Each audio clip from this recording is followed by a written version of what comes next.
Welcome to the Slop Farm. Enjoy the video. In this video, I will show you how to replace the cabin air filter in your Mazda CX-3.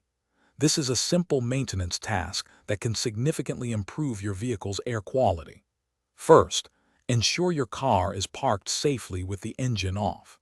You will need a new cabin air filter and possibly a small flathead screwdriver. The filter is conveniently located behind the glove box on the passenger side. Now, open your glove box all the way. Look for the stopper tabs on the sides.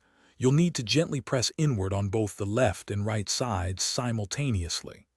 This action will release the glove box from its upper mounts, allowing it to swing down further and give you clear access to the filter housing located behind it.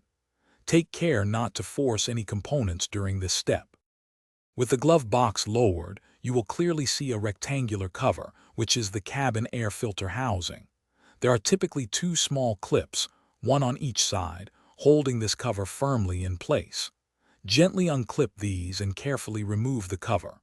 Now, you can carefully slide the old, dirty cabin air filter straight out of its slot. Observe how much debris and dirt it has collected. Before inserting the new filter, check for an arrow indicating airflow direction. It usually points downwards. Slide the new filter into the housing, ensuring the arrow points correctly.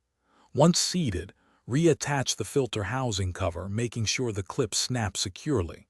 Finally, push the glove box back into place, engaging the stopper tabs and close it.